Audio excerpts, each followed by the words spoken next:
All right, everyone, we are going to get started here in the next 30 seconds to a minute. So if you can make your way to your seats.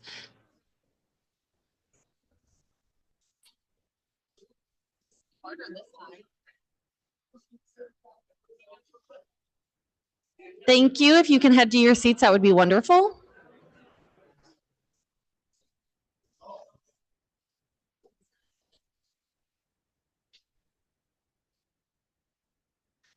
All right. Thank you so much. We are going to get started with the next section, and I'm going to kick it back over to Andrew. So if you guys can make sure you're taking your seats, and we will get started.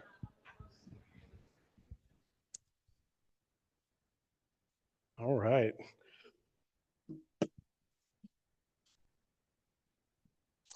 Well, if you're still getting a cookie or something, I'm envious. Please enjoy that and feel free to enjoy during this section. When we were starting to talk about the content for this workshop, I don't know why, but I was just thinking, okay, let's answer the basics, the what, who, when, where, why, how, all of those things. And so this is the section for why. If you're a community or somebody that's wondering, should we focus on industrial development at all? That's what we're going to hope to talk about in this session. And yes, I see the question down here. We're going to send a version of this presentation out to everybody. So I'll take out some of these automations and graphics that are on top of each other and make it easy for you to read. So we'll send that out. But we're going to talk about return on investment and community impact, and talk a little bit about the difference in land use categories and how that might have a different investment case for you, and maybe be a little bit more compelling for an industrial user.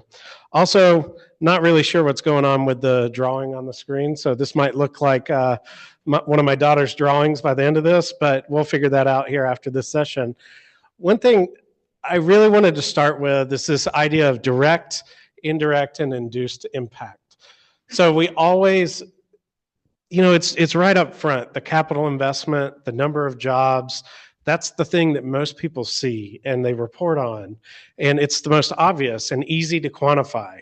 You did or did not hire this many people and your average wage was X. Multiply it out. This is your capital investment from that perspective.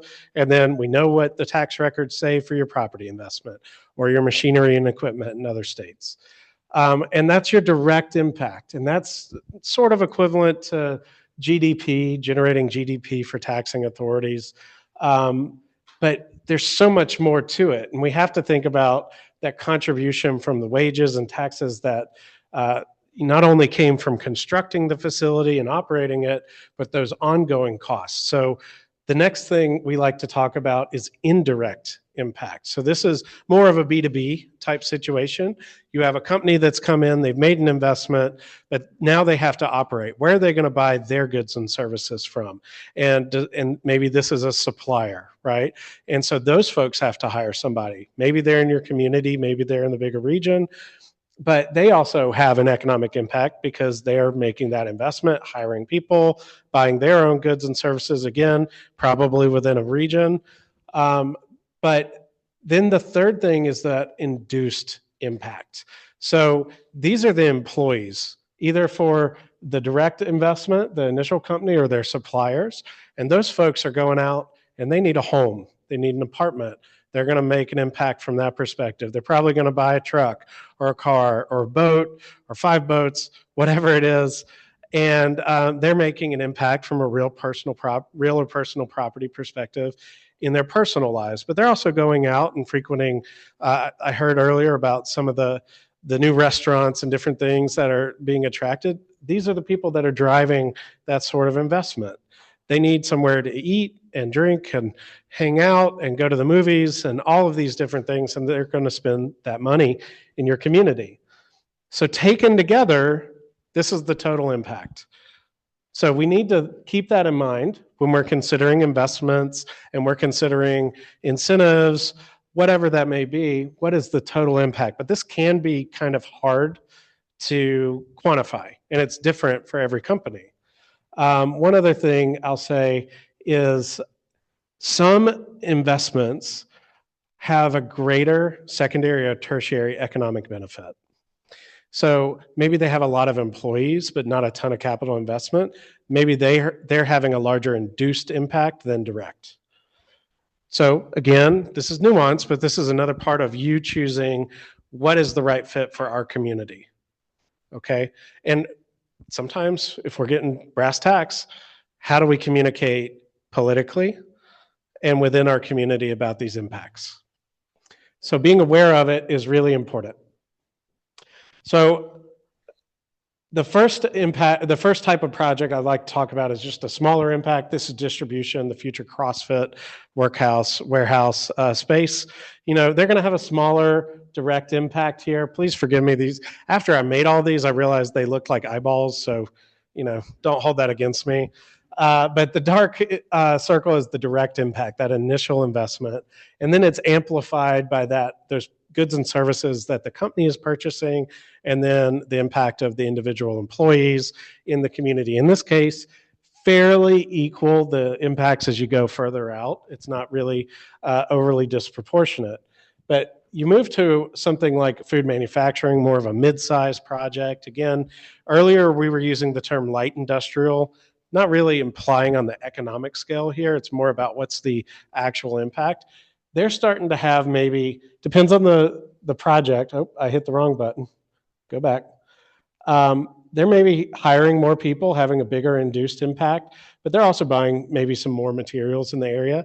If you get a producer, a food manufacturer that's buying all their raw material locally, that indirect impact is going to be much, much larger. So that's another thing. If you're starting to cluster along a value chain, you're going to see an amplified economic impact based on your strategy of investment and attraction. And then we'll take a look at a large project. Maybe it's a paper mill, auto manufacturer, XYZ, could be light or heavy industrial by use classification. What we're really concerned about here is you can see much larger initial investment, a lot of employees, maybe a higher wage that's contributing to that. Maybe this is a couple $100 million, maybe $1 billion of capital investment. And you see relatively the indirect impact to the induced is maybe not as big, because these are maybe folks that are buying in your community. So paper mills are a great example. If they're able to get that material locally, again, amplifying that indirect impact. But maybe an auto parts supplier, they're sourcing their parts from down the road, a couple, you know, states away or in a different region, et cetera. Maybe you're not going to feel as much of that indirect impact, but everybody's going to be living here and they're buying, you know, burgers and beers and boats and all of those things. And so you're going to have a bigger indirect or induced impact in that regard. So again, a lot of context here if you want to, you know, look at this later, but this is all part of that strategy. What is this company like? How do they fit within our community, within their supply chain? What do we think about this? There are ways to really put a number on these values. Quite frankly, I didn't want to put anybody to sleep this afternoon, so I'm desperately trying not to do that. And if we were to review that, I think we would. I do think this is a really helpful chart. This is just indicative. It would need to be done for each community based on your actual tax base. But what I wanted to show, and I actually did this at that small community when I was in planning, we looked at what's the tax return, not tax returns that we're all going to do in a couple months, but the return on our taxes to a community by acre. So what's the density of tax value? Not the assessed value, but what's the density? In every case that I've studied, downtown mixed use is the highest. Small footprint, just has a greater return by acre. And then you start to move down, you see high density residential. Typically, you might see something like a hyperscale data center. Again, that's because, yes, they need 500-600 acres, but they're putting in X billion dollars into that, and the number's pretty easy to calculate at that point. Then you start to see suburban commercial in some communities, and then industrial.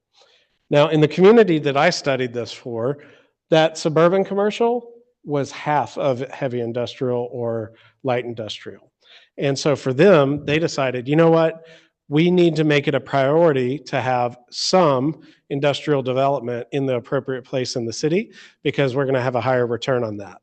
You can further break these down to understand differences in different sectors. For example, like the data center here, there are certain subsectors, especially if they have that indirect amplifier of having bought all their materials from somebody else down the road in your community, that have a much higher value. So we're starting to see some really good value here. Distribution moving on down, big box retail. These are your, Menards and stuff like that. They're going to have they just relative to the revenue that they make from a tax perspective, take up a lot more land than something downtown, for example. So you're getting a more dense return on your industry, and then you get big box, low density retail, and then very low density or rural residential.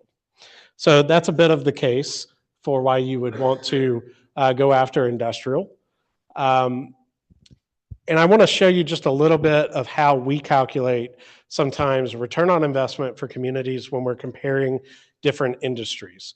So we just talked about direct, indirect, and induced, making up your total possible economic impact for a project. What we do is we actually multiply that by the site that we're looking at, the competitiveness of that site without improvements and then with improvements, the community competitiveness overall, and something a lot of people forget, how much market activity is there in this sector? One of the last slides I'll show you in the trends is actually some real data, state and US data on just how many projects are in XYZ sector. And so you'll see an easy one for me to remember right now. Logistics and distribution, almost 1,000 projects in the last year or two. I believe battery was only 30. So if you make a decision to go after a constrained industry where you've got a lot of competition and a low number of projects, that will reduce your potential ROI because we're taking into consideration risk at this level. And it should be something you're thinking of. Am I going after a project type that everyone else is and there's not many projects? Or should I position myself to go after project type that has a healthy number of projects, and maybe I don't have to be the absolute perfect option for them? And then you're probably going to have to buy the property or make some investments. So what are those costs?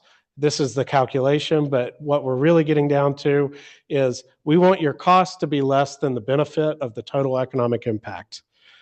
Okay, a lot of math, but that's basically, from a community perspective, a positive ROI, and then the inverse is true as well. And you might say, okay, well, it's going to cost us more than it's going to benefit us to have that company, or maybe if we want it, it would be really, really helpful, but the market activity is not very high. It's too risky for us as a community. So we'll talk through some more of that as we go through, but just wanted to highlight how we're thinking about that before we get into this next section. One thing a lot of people don't consider, especially when they're making a presentation about industrial development or encouraging additional development, is we've got to be honest. New investment is going to drive additional costs at a municipal level. At a county level, eventually you're going to need more emergency services. So if you're building a new industrial park, you may need to expand your police force or your fire, or maybe you get a certain industry that needs a certain type of EMS rescue or a certain type of fire response. And so that's additional training. And to maintain the certain class of response, the ISO rating for your fire department, maybe, oh, it didn't come up. Maybe you need to make some investments. And is that worth it? Traffic. Is this new investment going to put 1,000 trucks a month on your road? Maybe you're okay with that, but what's that mean in terms of the road wear and the impact? What does that look like for us budgeting 10, 15 years down the road? This should not be something that says we're not going to go after any investment. I'm just saying have your eyes open, plan for it, and then that stewardship will come through into your your community and they'll say, you know what, we've made investments before, we've gotten a solid return, we've been smart to think about the impact and not ignore it, and you'll cultivate a culture within your community where there's a lot more trust if that's something you were dealing with before. Same thing with water and wastewater improvements. A lot of times you've got what you've got in terms of water and wastewater. Wisconsin, you guys have a ton of capacities here, and you may have to drill another well, you may have to build another treatment plant, but even that's expensive. And so if you're at a point where you say, okay, we know we want to grow by X amount, that means we're going to have another treatment plant, then that's great. You go ahead and pursue that. But if you know that there's a constraint, then maybe that directs what industry you're focusing on. And not only directs it, but it gives you a clear point to communicate back to the community, like we talked about before. If your goal is, hey, we want to maintain the same rates, level of service, et cetera, in our community without additional investment, it's just too much, or we have a constraint on our resource, then you may use this as something to point back to. But you may also say, you know what, let's invest. It's going to open up new growth. We can see that not only this project, but 5 others may come along with that new plant. So that's something to be realistic about, but to be aware of. Housing strain. This is something I'll share a little bit about in the last session, but housing is a difficulty across the country. We have people relocating. We have new people looking for new housing, folks that aren't leaving certain type of housing and staying there well into retirement, which may have churned before because of rates and all these different things. So oftentimes when you get a new project, if it's a big employee count, maybe that's a difficulty for your community. How are you going to house all of them? And maybe you choose to move through that and make the investment and go through the pain for 2 to 5 years, and then it stabilizes, and now you're in a good spot. But maybe it directs you to say, you know what, we're going to focus on projects under 300 employees that have a certain wage. This is maybe the thought process, thinking about the constraints that you might use to say, these are our goals. Childcare. I am way too familiar with this one. I have my second daughter completing her last year of childcare, and the rates go up every year. And I'm looking forward to a raise, even though I know we'll not have one. It'll go to the YMCA or something instead. But childcare strain is a huge issue. I'll tell one story. Eli Lilly, big biopharmaceutical company, decided they wanted to put a new plant in Charlotte, North Carolina, just up the road from me. Everything was working out from a technical perspective, community alignment, it was great. But then they couldn't get their management level staff that needed to relocate to come down quick enough because those folks couldn't find childcare. So what was their solution? They didn't want the liability of building and operating their own childcare facility. So they went out and bought up blocks of childcare spots at multiple different certified locations so that they could go ahead and secure those positions for their employees. Others, I guess I'm telling another story. This is a problem I have. But there's another biotech firm just down the road from me, about 30 minutes. It's Arthrex. They have hired about 1,000, 1,200 people in the last 8-10 years. And they actually built the facility on their campus. Now, they partnered with the community to create a nonprofit and run that for their people, but they actually made the capital investment to alleviate that issue. So there are some costs if you're repeatedly not allowing investment or projects keep getting turned down. There is a risk that you could suffer some reputational impact. And maybe this isn't a real thing. Maybe your community doesn't care because those projects don't meet your goals, but there is a reality that whether it's site selectors or somebody in the industry is going around saying, hey, that community was too difficult. Let's, maybe don't work there. I like to imagine all these CEOs sitting in whatever club that they're in, and they're all comparing their incentive packages and their, this community or that community. But word does get around and we hear about it. We hear from companies, we don't want to go there because of this or this past experience, or somebody else told me about XYZ. It can also stall your growth. This is a story from that small community that I was providing planning services for. Twist, that was actually my hometown growing up. And at that point, they had avoided growth and they did not want anything. We want to be rural. We don't want all this industrial development. That means more housing, et cetera, et cetera. They did not pursue growth. And so what they did have, when it eventually closed, we had a Wilson tennis ball manufacturer in the community. It closed, it never reopened, there was no investment, and we started to not only miss the replacement rate of industry, we then began to decline and stall.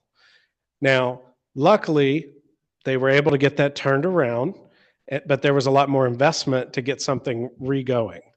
If you stall your engine and you come to a screeching halt, maybe you have to jumpstart that thing or start it with the clutch down a hill. It takes a lot more effort to get it restarted than to just keep it running. Same thing for this. I had another thought, but I think my ADD got the best of me there. So if I come back to it, you'll get a bonus there. So again, when we're looking at the ROI of the tax base and the investment that you're going to have to make for a certain community, this might be indicative of some of the results that you would have. Maybe you look at 4, 10, or 15 different industries, and maybe you're interested in those. But once you look at the cost and the market activity, industry one not going to provide you the ROI that you're looking for. Now, pause. You can really get into the weeds on this. Run 40-year pro formas, set a hurdle rate. If you really want to get into the financial mind, this is my background in private equity between planning and site selection. But sometimes it's pretty obvious what that is. But it does impact your strategy. What industry do I want? What size industry? Because maybe you've got this in your mind, hey, I'm going to go for one really big project. There's a lot of risk, that there's not a lot of project activity, there's a lot of investment, and it may take you longer to get that industry, to time it right with the economic cycle, versus maybe your community says, I want 3 to 5 smaller users on this site. It's going to be a lot quicker to get those, a lot less investment potentially, and they're in industry 3. That's going to be great. We're going to multiply our return for the taxpayer. Maybe industry 2 is acceptable, so you'll accept that. And you'd really have to think hard about industry 4. So this is just another layer of setting your community goals that can be important. Did I click it? There we go. Again, I showed this earlier. And I just want to reiterate with this content. Okay, does my site align on the technical requirements? Great. For X number of industries. Does it align from the competitiveness perspective and from your community goals? So we're looking for that sweet spot. But what I want to start to pivot to is talk about what can you impact? Because if you've already got your community goals set and you understand the different industries, how do I become more competitive for that project and make sure that we are in the best position possible to win that project? Are you going to be able to change your cost profile and all your tax structure and your workforce and the cost required to live in your area in the next year or 2? Probably not. What you can do is impact any improvements on the site or in the building or in the industrial park and make an impact there. If we stop there with the question that you kind of prefer, do you on the site selection side prepare your SEDS documents, your strategic plan, what you want, your mission overlap on that? How do you know that project is? So the question is, do we as site selectors review community plans to understand if the project's in alignment with the community's goals? And the answer is most of the time, no, we're not looking at that. It's up to you to make a decision, do I want to apply for the project? But also, when we are, if it's maybe blurry, it's on the line, you need to understand a little bit more, we can engage in those conversations. But also when we come for tours, that is a great thing for us to discuss. Okay. Specifically, if it's, I'm trying to think of a certain type of industry. Maybe it could have a big traffic impact, and that's a really big concern for you. But maybe it's not the number, it's where they go. That can be a discussion during the tour, following that with reorganizing how the project lays on the site, adding a separate entrance, adding, a turn lane or what have you, right? There are ways to walk through that, but generally we are not going through and reviewing your strategic plans, your future land use plans. That is something that most good requests for information have opportunities for you to make comments. And I would invite you to add that comment in there, especially if you know the industry is aligned with your goals. We have and what that communicates is we have already gone through a multi-year process identifying this industry as one of our target industries. We've made these investments. This is where, and this wasn't part of the presentation, but a little bonus. Anytime in your response, you can anticipate the pain points that company might have or their needs and communicate how you have already solved them or you plan to, is hugely beneficial. So that's an example. Hey, our community is already aligned. So recently I had a project, it was an aquaculture project. Now there's a lot of, and this is a weird one. It needed salt water from the ground. Yeah, I know, I didn't think that was a reality. It is, but oftentimes that means you have to put them close to the ocean, near fisheries, environmentally sensitive areas, et cetera, et cetera. We led with permitting on that project instead of this whole process I showed earlier, and we had those conversations up front. For a standard manufacturer, we're not doing that. Does that answer the question? Okay. Barbara?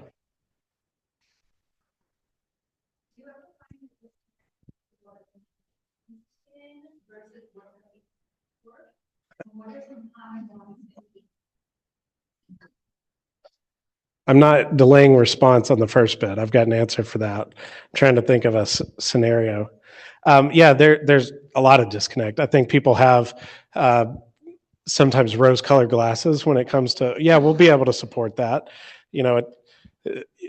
Maybe there's an example of and this doesn't mean it couldn't be feasible, but yeah, we can support a 1,200 job employer. We can get all the homes for it by the time you're done constructing the facility, and the community's 4,000 people. That doesn't mean it can't work, but the effort needs to be very, very well coordinated and funded. And maybe it involves the company to be involved. The only reason that would really work is if there was a reason they had to be in that community. Ask the question one more time. Do you ever find a disconnect between what the community is interested in versus what they're able to support and what?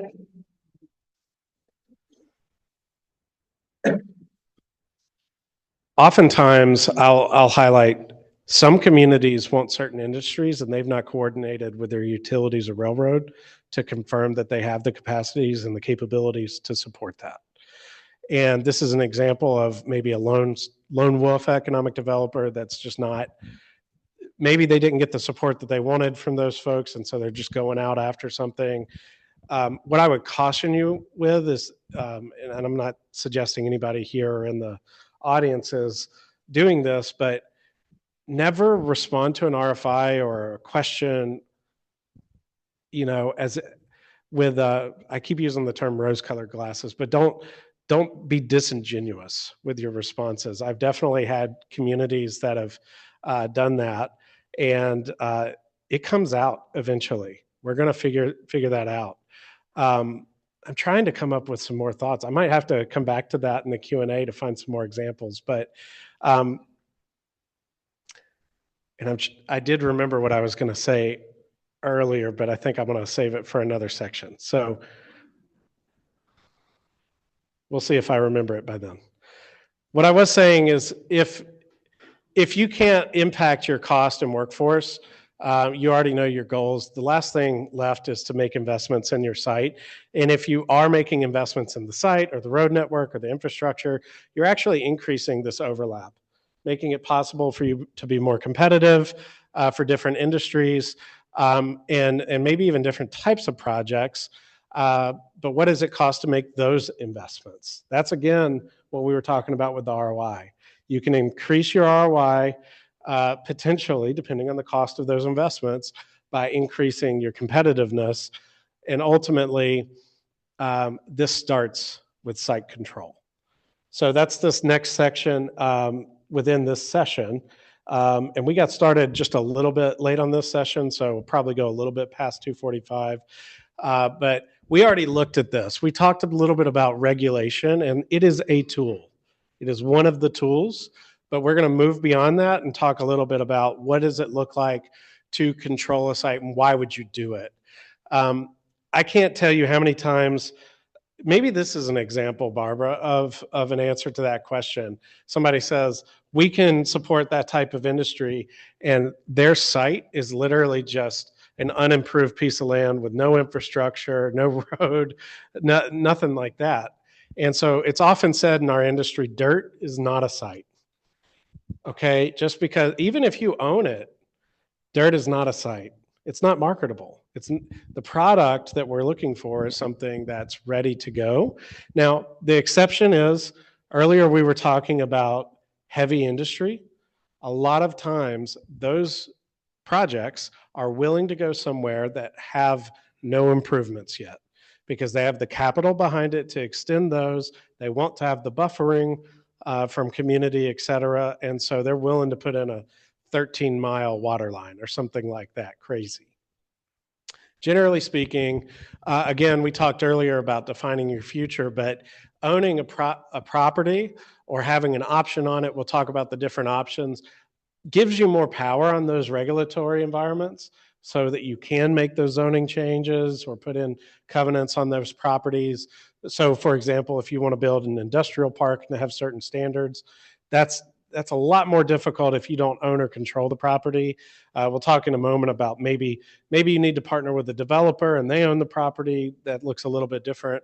It also allows investment, beginning at due diligence studies, clearing and grading. We'll look at a Gantt chart in a little bit of what potential activities you might do for a project. The biggest thing from my perspective and from a company's perspective is this removes a risk.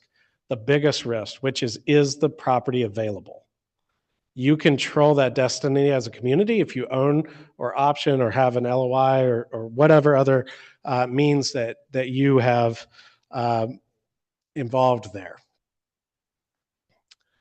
Let's see.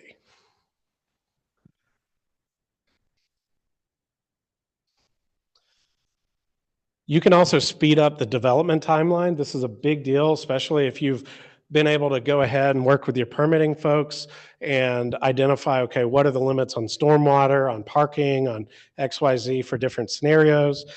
So you're in control of that. You can stabilize the price. This is a huge, huge one. If it's in the market, you could have been quoted something and it's 2x now, 2 years later. Now, that doesn't mean you don't change the price over the years if you've got no interest or you didn't secure that last project and you want to go ahead and offload this. You certainly can, but you're in control of the pricing. And that's a real strong reason to want to go ahead and control the site. And here's a big one. Confidentiality. Site visits, when a community has control of that site versus when they don't, feel very different. You can do more on the site visit. Nobody's asking why you're flying a drone above the site, why you've got 15 people in side-by-sides in suits on the site visit. You're still going to have somebody that's speculating, oh, those black SUVs just drove up over there and who was that? But if there's an owner, they're going to need to know something. Even if you have some sort of a confidentiality agreement with them, they have to provide access. Now, This is partially solved by an option or an LOI, but if you own it outright, it's a lot easier to maintain confidentiality. Also through any negotiations on the project. It also proves that the community is bought in, that you want industrial development. You've invested. There's skin in the game. And that's a huge, huge deal in communicating. We're removing the risk. And if I'm being really honest, when we're doing all of our models, evaluating things, publicly controlled sites have the highest points every time. So they're getting the full evaluation value. You're going to see slight degradation of that score if you go to private investment or some version of that all the way down. All right, we're going to talk about a couple of methods of property control. You're going to be used to some of these: direct ownership. Everything in this column to the left here, I would consider strong. We consider these strong options. An option to purchase, I'm just throwing them up here because I have a little delay on the clicker. But an option to purchase is probably the most cost-effective one for you. You don't have to buy the property outright. You set a price. It is maintained over a period of time. You have access. You can do due diligence. There's a lot of flexibility in this, and this is a really, really strong option. You're always going to want to focus on being able to close on the land within 60 to 90 days. Otherwise, it's going to, degrade the value of that option from a project's perspective.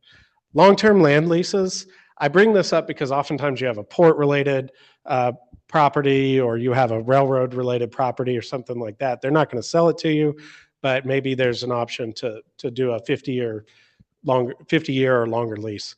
Public-private partnerships, this is a great option if you as a community don't have maybe the capital that you can partner with a developer. I do think there's a distinction between an economic development-led partnership with a developer supporting versus the other way around. And so we'll talk about that in a moment.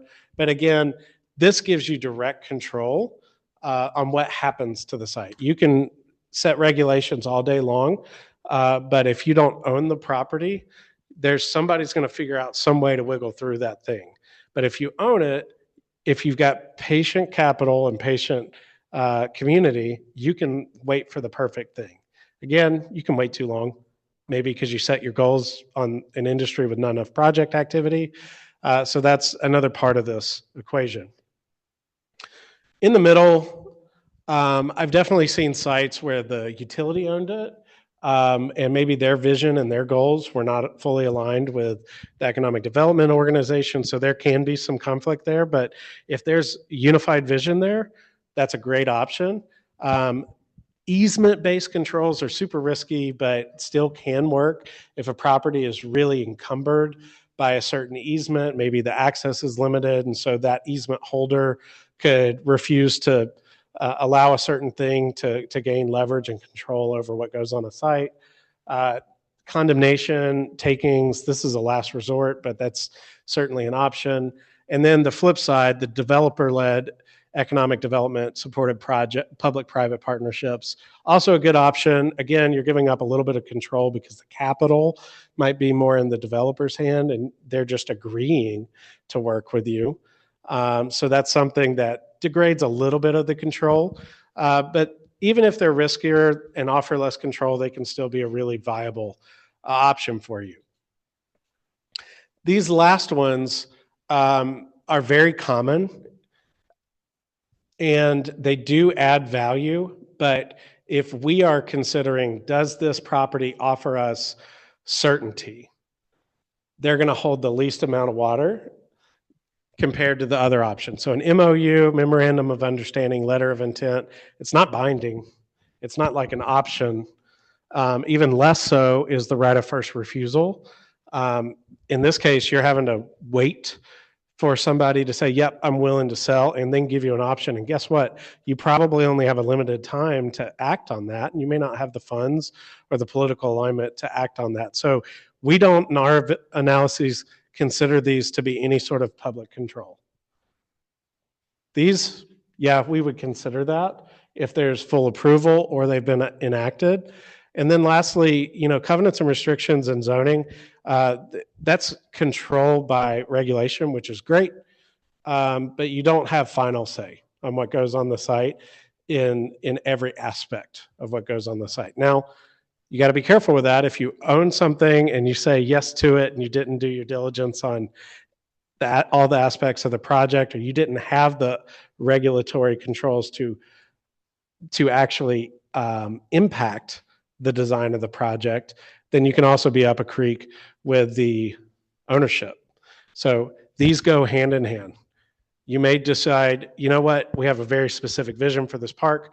You're going to put it in a planned development, and you're really going to restrict and define what you want to see. And that's definitely an option.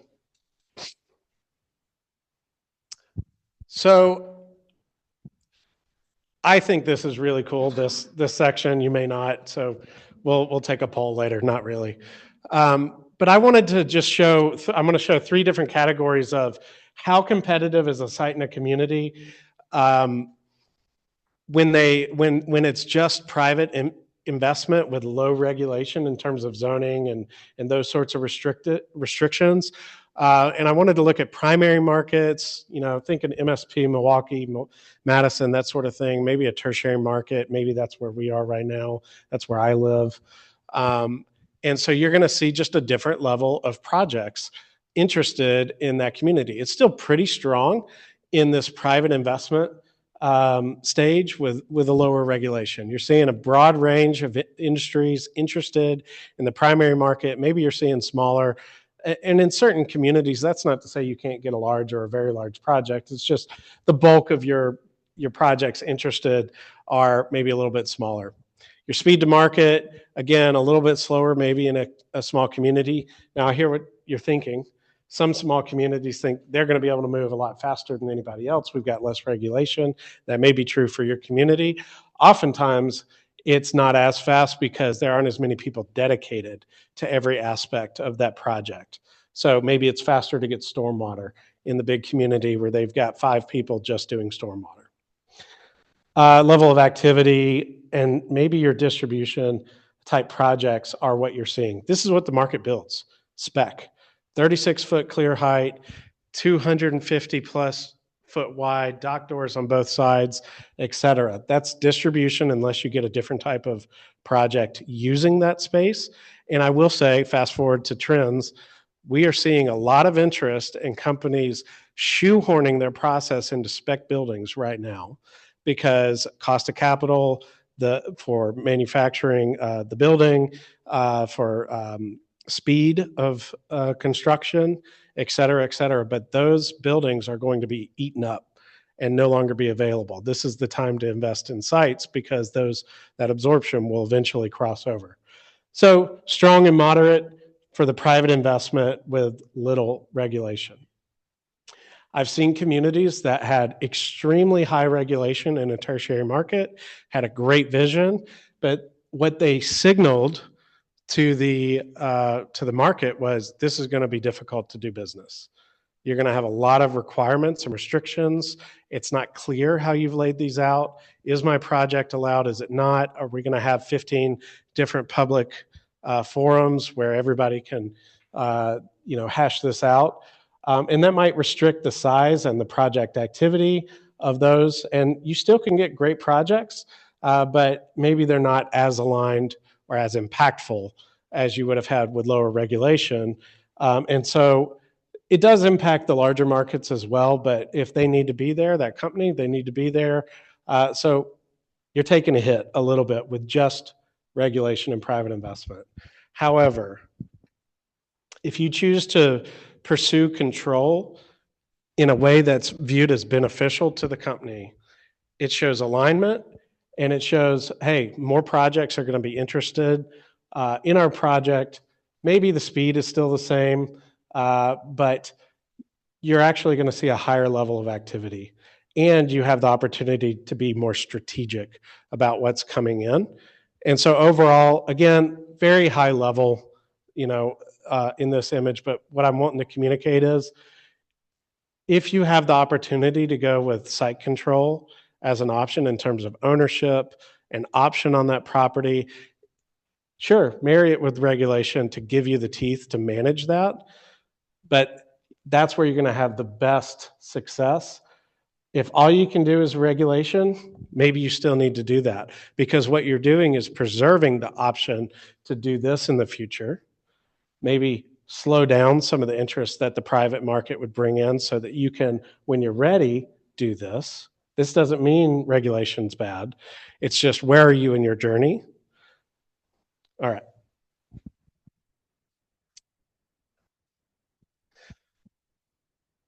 I do not expect you to read this. But I want to give you this. This is very general. It's different for every project. Some of this you could do before you even engage in an option or ownership. But once you buy a property or you're working on that, you definitely need to get title, do all the due diligence studies. Now, you may not have the capital to go ahead and do the diligence studies on a 200-acre site right after you bought it. But if you are able to, if you can think about that before you buy the property, that is going to set you up for success, because it solves the risk of the unknown. I've been on sites with clients and we found cemeteries. I'm not going to tell any more about that cemetery right here, but I'll tell later because I think we're being recorded. But it's a good story. See me after. So it also plays into your master planning process, which is down here. If you master plan before you do the diligence, you might have to redo the whole thing because you found the cemetery or you found an old underground storage tank or what have you, right? And so at the same time, though, working with your utilities to understand what their potential capacities, where their lines are. Do they have an easement you don't know about? Hopefully you got a good survey as part of your diligence or your acquisition. But working with them to understand, where would it make sense to route these things? Should we have a central hub for our utilities in a park? Does that even make sense? How does that impact our investment? So you can begin to think about that. This is educating yourself about your own property. It's like getting a property or a home inspection before you buy a home. Except maybe you can't do all of this until after you buy. But I would say that everything we just talked about, if it's in the first 6 months after you bought it, you probably could have done this during an option period before you purchased it. That's pretty typical. But I put it in this case so that we didn't have all these negative numbers and made it harder to read. You may have to wait to own it to annex, rezone, that sort of thing. But I do want to just point out, at this point, after you do a master plan, you're going to want to start thinking about what investments you need to make. But if you skip understanding what your community goals are and your target industries, then you're going to have a hard time aligning your master plan and your future investments with the industries that you want to bring in. So you've done the biggest thing, buying the property, but everything else from there needs to be aligned, at least generally, for your target industries. You may know, yep, due diligence, everybody's going to want that. Road access, everyone's going to want that. If we get a food manufacturer, we'd want to expand the water line. But if we get a plastic injection molder, we'd want to focus more on electricity and redundancy there. And then you have a number of different opportunities after that. How do we market this? How do we tell everybody about this great site that we've done this investment in? And there are a number of different options. You will need to prepare for any of those, whether it's the Gold Shovel program or the Certified Sites program, or just marketing this with your own website. You need to be able to pull this information together. Now, a lot of people use these programs like the Gold Shovel or Certified Sites program to force them to do all of this. And that's a good reason to do those programs. At the end of the day, you have all this ready to go. But that's really important to do maybe before you're making those investments and clearing the property and grading it and extending that sewer line 2,000 feet and all the things, right? So You're on that subject line of certification site ready. You can talk, and I need your opinion because I talked to other sites like, with a fee, they'll tell you that's all wasted time. So how would you the balance of certification and if you want that go that direction. There are sites like that are telling us that at the same time, the other side. Yeah. So there are a lot of different programs. What's important is that you're completing this, that you have clear answers, and that you can communicate that and show that level of investment and alignment. Whether you get a pin or a badge or a color or whatever that is, that's ancillary, that's just marketing, and that is valuable. But what's important is that you have these answers. Because whether you have a badge or something on your marketing, if I come with a project and you don't have the answers because you didn't do this work and you didn't do the planning and work with your stakeholders, then that's going to show through. The client's going to realize, hey, even you, site selector, weren't able to get this information. The community is not aligned. It's not going to be easy to do business there. So yeah, everybody's got different programs. What it needs, the value of doing a certified sites program is often a forcing function to make you do these things. Now, there are a lot of different programs out there. You know, everyone has different opinions. But again, the key point is do this work and clearly communicate it.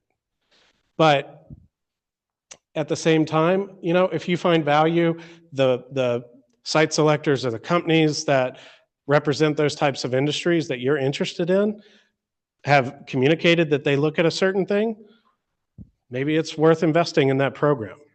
But if it's not, still do this work. That's the important part. With the understanding of the client. It doesn't matter. They're going to have to do it. Yeah, because I'm assuming you're talking about the due diligence. Yeah. So they're going to probably have to redo the due diligence studies for their transaction. But if you've got a site that has water on it and you haven't done a wetland delineation and gone after a jurisdictional determination, that's something that really changes what kind of investment and how you're planning on the site, the developable acreage would look like. So yeah, they're going to have to redo a phase one probably. They may or may not have to do the historical and archaeological survey, threatened and endangered species, especially if you've cleared the site already. So yeah, there'll be some of that, but again, what you're doing is solving for the risk of the unknown, and it's low-hanging fruit. So again, we talked about this question of who are we? What's our long-term plan in terms of investment? And I'll just give a couple of examples here. Raleigh-Durham, 40 years ago, nobody thought of as a biohealth tech innovation area. And Research Triangle Park was developed, and then they said, you know what, we're going to take this on as an identity. We're going to double down on the cluster of health and biotechnology and biopharmaceuticals. And they really just hung their hat on that, whether that was on workforce development, attraction, developing spec lab space, which is something the market does not proactively do in a new region. And they have become today a rival to Boston and New York and, you know, even the Lillies and Los Angeles. They are a bellwether for biotech, but they're getting full. So there's an option. Now, that's also something that Wisconsin has been excelling at. Okay. So they were able to set a long-term economic development strategy and focus on it. Their goal was to focus on that cluster. Some folks want to focus on diversity. If you put all your eggs in one basket and then some technology changes or you know, the industry isn't there anymore, then you could also you know, really lose a lot. And then we were talking about strategic outreach. It may be your goal, it may not be your goal to use a certain program, but what you do want to do is make sure at the very least you've got your site on your website, on your region's website, you've got marketing materials, and you know who your target audience is. We talked earlier about site selectors that work in a certain space. You're going to want to identify that and go after those people. If you're working on food, there are a certain number of us that really do a lot of food projects. If you're in aerospace, there are a certain number of us that do a lot of aerospace. We do some heavy industrial projects. We don't do as much as others. Distribution, office. My team does no office. We have another team at our company that does office and headquarters. So understand that, but not only us, remember, companies are doing the majority of site selection themselves. And so identifying how to interact with those folks, whether it's a trade show, doing actual marketing campaigns and outreach, that's a huge, huge option. I've seen, there's a community down in Texas I visited a while back that was their strategy. They just went on missions and met with companies, and they've got it's a pretty arid region. They've got tons of food manufacturing. And that was what they went after, and they targeted it. They didn't wait for site selectors. That's who they went and visited. And they had Ocean Spray and a bunch of different manufacturers that aligned with their community vision. So I know we went a little over, started a little late. It's 3:05.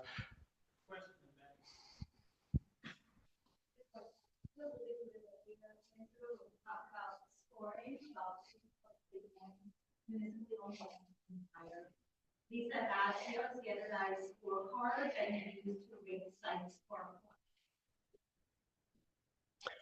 A public version of it. I do not have one prepared, but let me think on that. We might be able to put something together. Do you have a question real quick? No. Okay. 3:05, let's take a 10-minute break and come back.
Testing?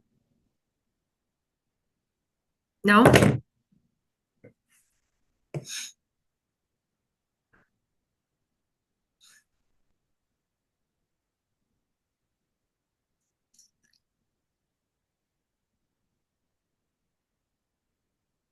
Testing? I can't hear you either.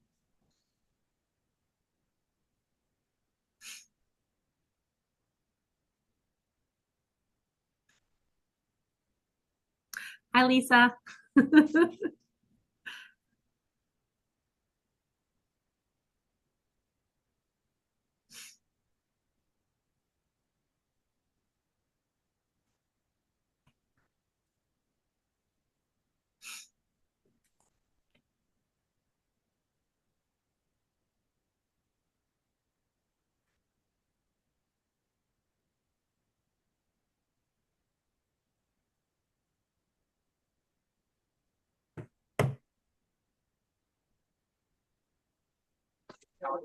Can you hear me now? Yes. She can. Can you have her talk again? I got you, Barbara.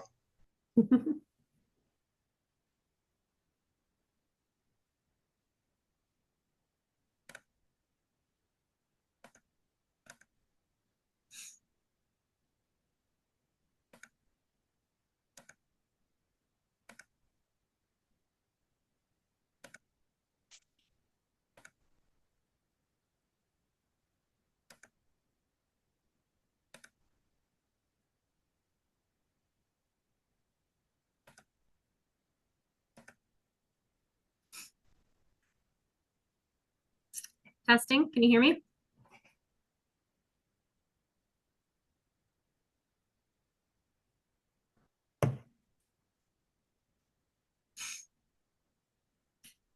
Test? Test. I think everyone online can hear me. Yeah. Testing? Testing? No. Test? Test? Okay. Testing?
Testing.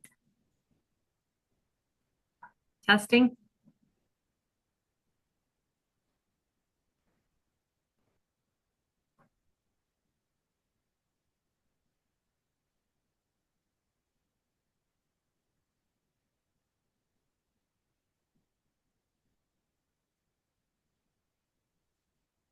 Testing, maybe? I can hear you. They can't hear me there, I think is the problem.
Okay, we're back, I think. Barbara, are we back? We are back. Okay. Great. Thank you for joining us. I'm Melinda Osterberg. I'm a regional director with the Wisconsin Economic Development Corporation, and we are in my region, which includes most of central Wisconsin. Andrew is now joined by two other individuals. We've got Matt Zacher, mayor of Wisconsin Rapids, and Kyle Kearns, who's the community development director for the city of Wisconsin Rapids. We will be talking about site visits. So we will start with Andrew, and why are site visits such a crucial step in the industrial site selection process? So site visits, as you saw earlier in the process that I laid out, this is the first time that we're bringing the company to come visit the community, to actually see the site or building that you have that they're considering. This is an opportunity for you to represent the community, the quality of life, the asset itself, make an impression on what it's going to be like to do business with you, give them a sense of whether they could consider living here and having an operation and traveling there and all of these different things. But also, a lot of times the site visit is actually largely technical, especially the first one. So we are trying to confirm things we've maybe followed up on from the RFI, et cetera. We're meeting the utility partners, the railroad partners. We're getting into more nuanced discussions. Maybe we're starting to talk about things like demurrage and track costs per foot on rail or what have you. Maybe there are things that cannot be put into writing that we can discuss, maybe incentives and things like that. But we also oftentimes will conduct employer interviews. What is it like? How has it been like to staff up here? What's a difficulty that you have? And so when I think of a good site visit, I think of somebody at the city or the county or whomever, the economic developer that is running point, that is running the event and keeping time and making sure that all the right folks are there. But more than that, making everyone feel welcome, making everyone feel like they've contributed, but also maintaining confidentiality.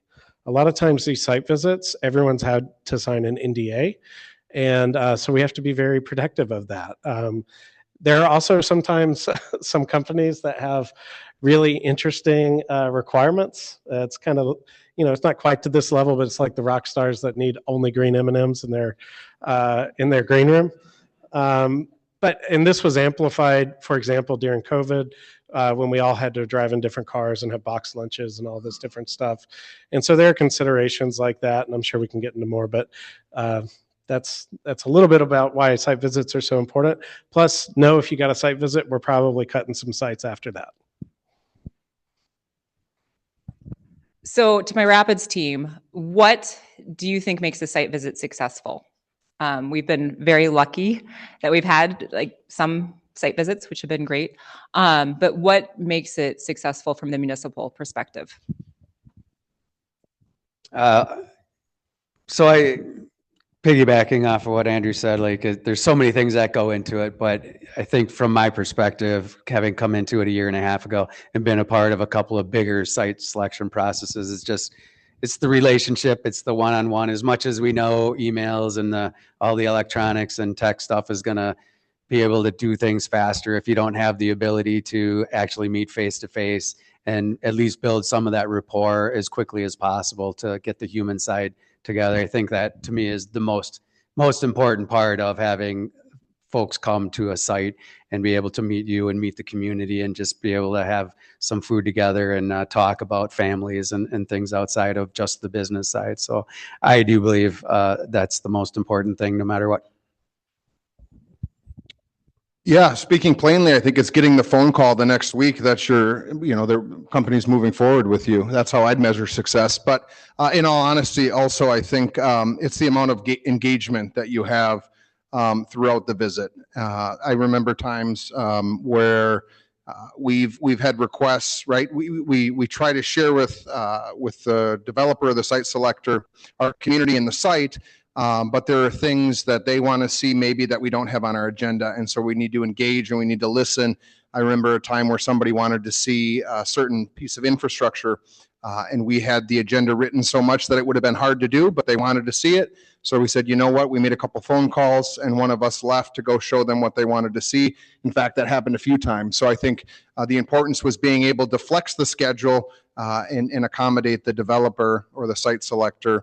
And I think hopefully they'll walk away with better understanding, the aspects of the site and hopefully remember the flexibility.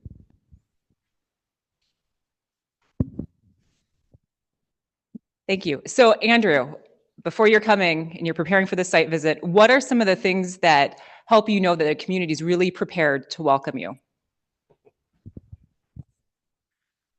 So oftentimes what we do is we'll you coordinate a time availability, the ability to get everybody together, and for them to show flexibility based on the company's availability can really show something. If it's taken forever to get that scheduled, it shows, okay, that maybe they're not interested, they're rigid, whatever.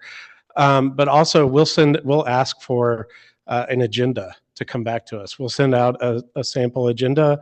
Oftentimes I'll send some notes saying, hey, this is what's really important. Maybe I'll give a call if I've got a good relationship with them and say, here's some inside baseball in terms of like what they really need to answer. And so did they send back that bespoke agenda? Does it reflect what we discussed? And did we act on it? And did they have everybody there? I've had site visits where, I mean, everybody was there. They were all prepared and it was great, exactly like you would think. And others where, oh, well, this provider and this provider couldn't be here. And, they don't really know that answer. And then you've got a pinch hitter trying to answer natural gas questions, which never goes well. So many jokes there. But yeah, I think it's hard. It's a hard expectation, but there is a production value to these that really show. If you go to a play or a performance and you can tell the difference between Broadway and the local theater. And maybe the local theater does a really good job, but it leaves you with a different impression. And that's not going to be a yes or no for the project, but you can see, okay, they've got the wheels on this thing. They know each other. I've had visits before where, the economic developer and then the workforce people showed up and you could tell they hadn't talked in a year. They didn't like each other. That sends a signal that maybe we're not all rowing in the right direction. And then Kyle, how do you prepare at the city level for a site visit? I spend hours in my office with the door closed, mentally, right, looking at the agenda and running through what I need to do. Prior to that, though, I think it starts right with a regional approach. I think in central Wisconsin, we've got workforce across multiple communities. We've got our colleges and universities in multiple communities. And we've got you, Melinda, who I think can really connect the dots to different agencies at the state level. And then we've got Angel at Centergy. And I think if you're to welcome a site selector or developer in the community, you need to take that regional approach and don't close yourselves off and just have the community representatives there. It should be the regional approach. Not to say you need to, invite someone from Point, an EDO from Point, to attend a WASA developer meeting, but certainly, I think you need to think regionally within central Wisconsin because I think you'll be able to better handle the questions that come up and be able to provide more information to the site selector. Prepare. Usually it comes pretty quick. So I have to be flexible enough to go with it.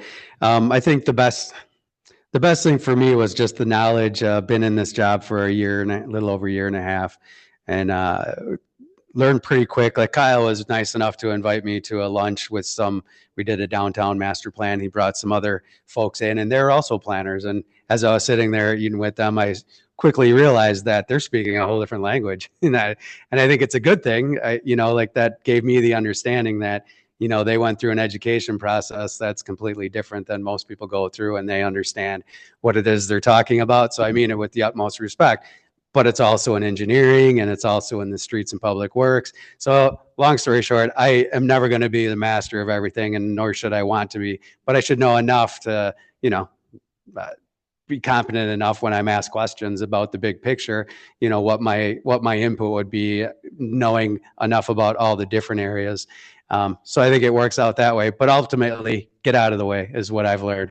Let the professionals do what they know how to do well, and let those guys take care of business at a regional level, at a state level, and things work out as well as they're going to work out. So. To follow up on that, Mayor, I think you've also done a really good job of just making sure that your door is open, right? So when I've been on site visits with you, and maybe Andrew can confirm if this is best practice or not, the mayor always makes sure to welcome the company to his city. provides his information, I think is very gracious, and then you leave. And you leave them in our hands with Kyle and I and the rest of the economic development team. Is that something that you would be looking for, Andrew, in a site visit? Yeah, I think it's great to have elected officials show up and show support and interest. If they hang around, sometimes that can be difficult for the economic development team, but also it can change the dynamic with the company at that stage. It's almost like a performance anxiety a little bit on both sides. And so the best I've seen is for somebody like yourself to come in at the very beginning, welcome everybody, maybe share a little bit about why you're so invested. I haven't been a part of a site visit with you, so I don't know how you guys do it, but I tried on one project, but and so the best examples I've seen that person or persons come, maybe are there for 10, 15 minutes. Maybe there's a breakfast right at the beginning where networking is happening. But oftentimes there's also a restriction on that if there's a confidentiality requirement. And sometimes elected officials can't sign those. And so you need to know what is allowed or not. But I'll also say, and this is the story I was going to bring back if I remembered it. This wasn't on a site visit. It was after a site visit, and a mayor on a project that I was working at a previous company. It was a $900 million project, and that mayor went around us and had gotten a card from the CFO of the company and just kept emailing them. And eventually we got an email back from the CEO with that copied email and said, why are they contacting me? Blah, blah, blah. There were some other issues, but he said, they're off the list right now. Maybe that was a little petty, but that was a real case that happened, and that community lost a nearly $1 billion investment because of it. So besides being well prepared, having an agenda that is bespoke for the visit, which I have a template if you are wanting to do that, that we use. I've confirmed like the attendees with the company to make sure that we're meeting their expectations. But what makes a site visit memorable for you as a site selector or as a municipal representative? So not only just successful, but memorable. In a good way.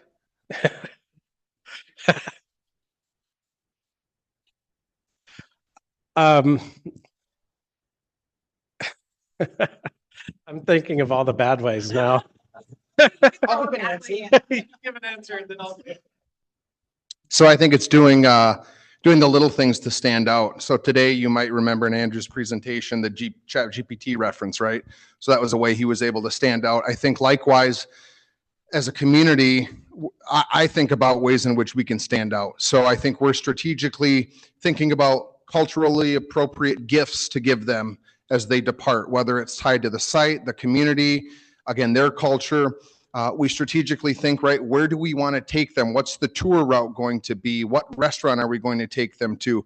For example, we took them to a restaurant that drove by our historic riverfront neighborhoods. And in the car ride, sure enough, right, the CEO and others were, wow, these are beautiful homes. Wow, right on the river. And as soon as we get to the destination, what are they doing? They're not even walking in. They're taking photographs of the river scene with the homes. So I think that little stuff that can help you be more strategic and stand out is very easy to do, but you got to plan for it. And it can be the difference maker. Thank you for going. Now I've been able to think. I'll start with one that's more general and then two that are an example that is something you can do if you know the company. The first one, I remember a big park. It was kind of rural, but not so far away from a major metro that they couldn't get some workforce. And they took the opportunity to build a building where they could host site visits. And they had an entire room that was physically what they would present. They had Where are you in the country, in the state, on the walls? They would walk you through this. They had all the utilities and maps and everything on the walls. They had a table with all the infrastructure, and you could move cars and trains around. And the next room was the workforce and all of this. And the whole time you're looking out at the park. And guess what was there? A huge investment by another manufacturer. I won't mention it yet, but and then they had a mature portion of the park as well. But two other ones I recall that really stood out, and this is risky if you don't know for sure who the company is.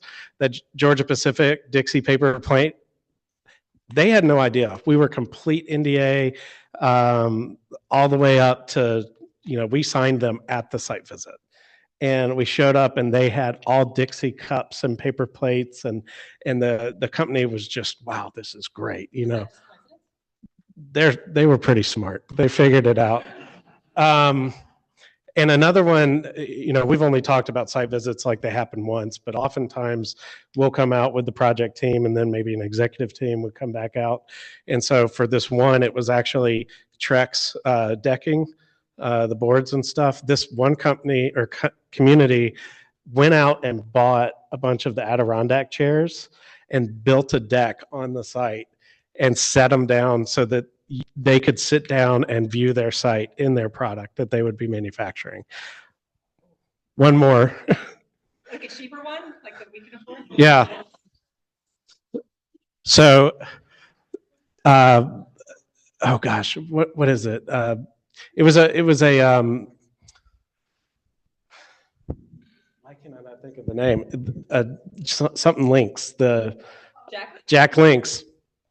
So their mascot is Sasquatch, and they paid somebody to walk around in the Sasquatch outfit in the woods while they were doing the site visit. Stop looking at me. I'm not putting on the costume.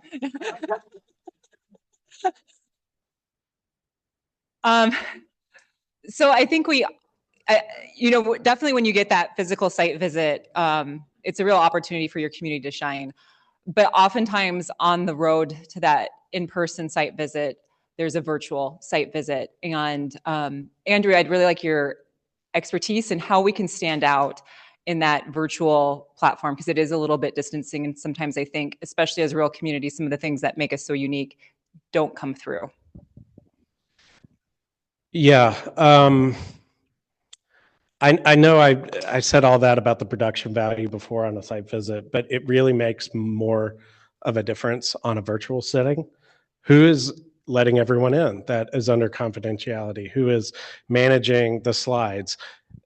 Do not play a video on a virtual site visit. You're taking a huge risk.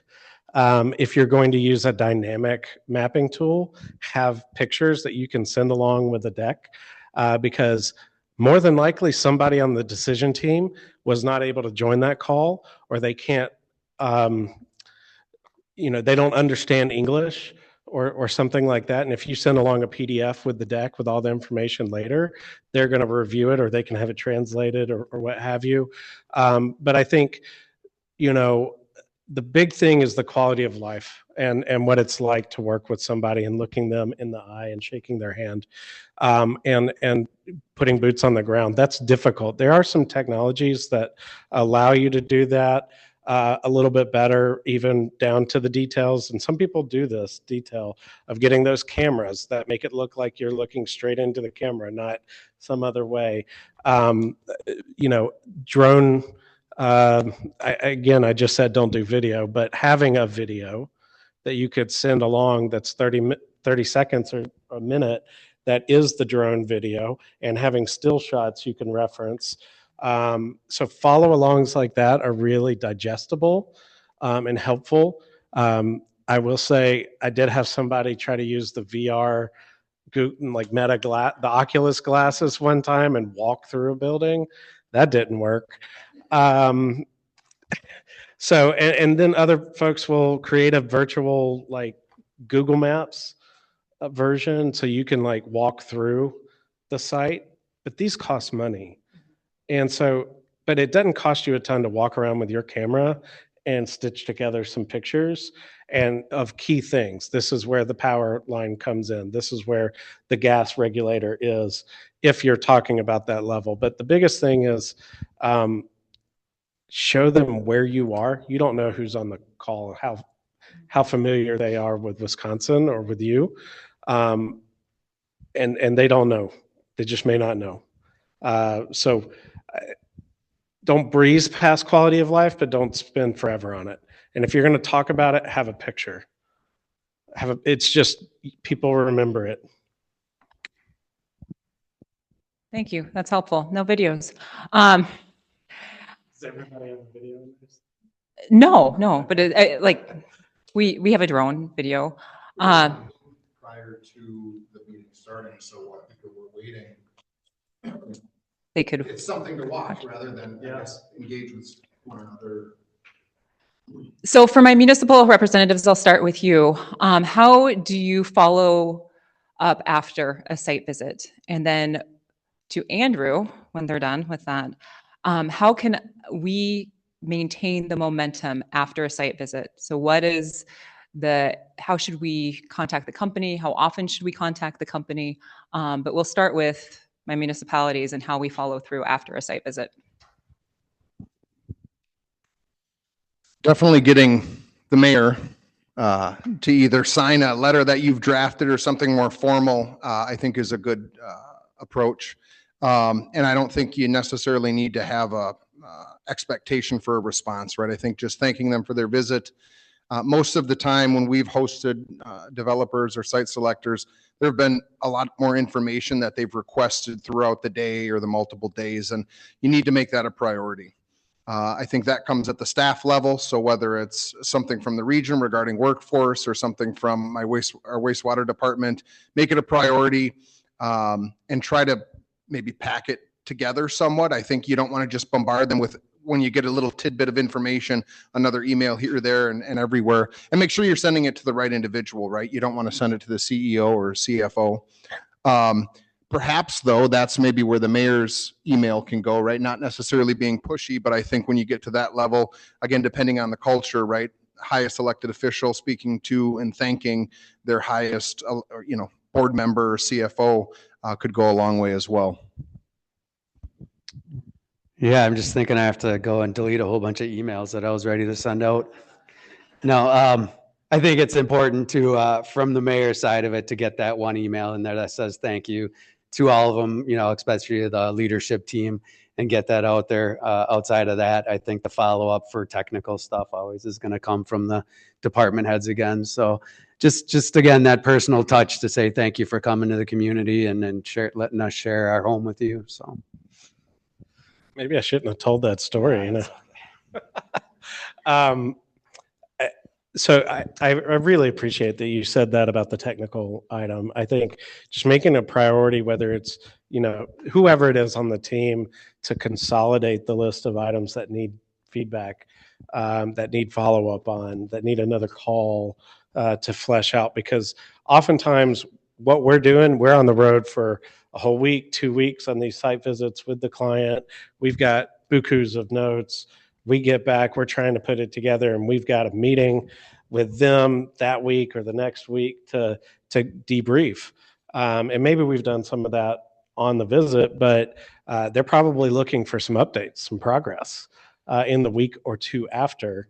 And then it really depends on the company and where they are in their investment decision, what the time frame is after that. I've got a project right now that's a couple $100 million, traditional manufacturer and this is kind of previewing the trends a little bit, timeline between site visits and next steps right now is taking a little longer than normal because people are going back and triple checking the market, checking their customer base. Are we really going to have the demand that we were projecting? And going back to their ownership and getting sign off. The Georgia Pacific plant I showed you earlier, and they told us this ahead of time. We will take 1 year after the site visit to make an announcement. And I told the community that. I forgot about the project because we were done. They didn't do any incentives. 1 year later, they announced that project to a T because they understood their internal corporate timelines for FID. And so I would say it's really difficult once you finally get that site visit, I would imagine, to, be patient after that. But a lot of times it'll be 2 to 4 weeks, and then we'll want to come back with the executive team, and that takes a couple weeks to get together. And then there's another review. Maybe there's some additional follow-up. So you're probably looking 2 to 4 months after a site visit on general before you would see an announcement or something like that. We'll try to make up some time here. So just one more question. This will be mainly for Andrew. Site visits and this whole process is lengthy and expensive. How do we convey to our stakeholders that there's still a positive ROI for these efforts?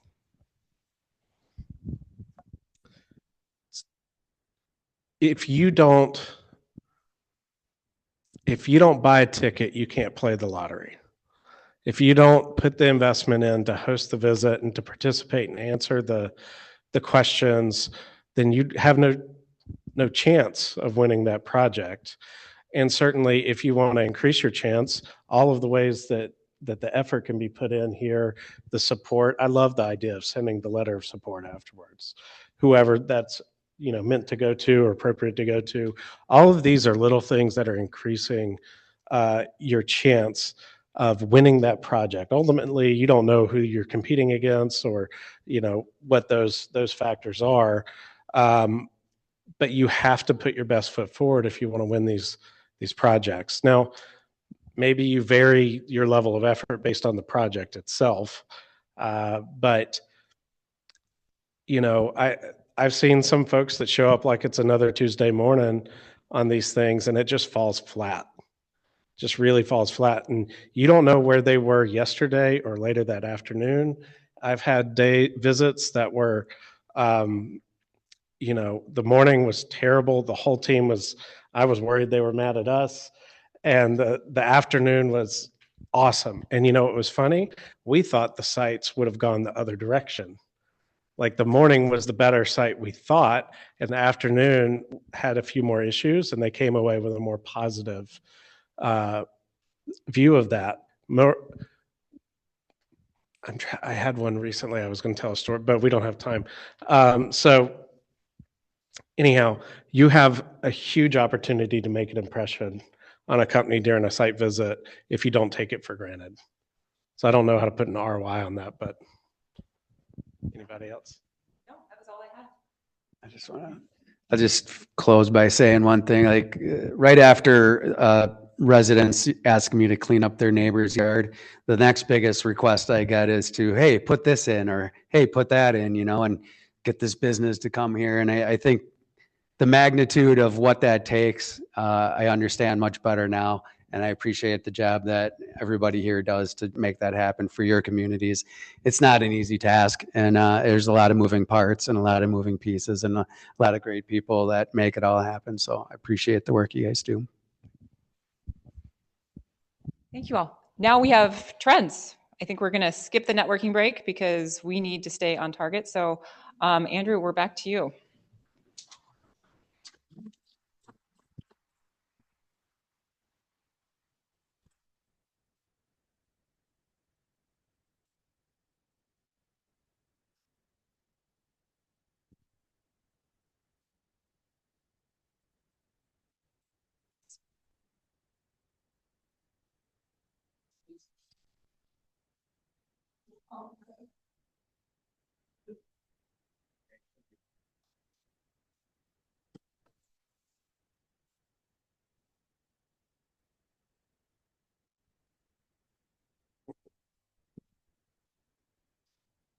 All right, we're getting the slides pulled back up here.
All right, we got to go in here. Thanks for sticking around to the end here.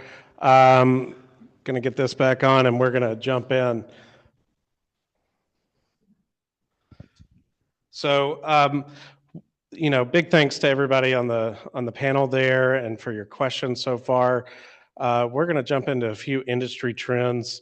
And I thought I'd have a little bit of fun with this since I got to go to the game yesterday.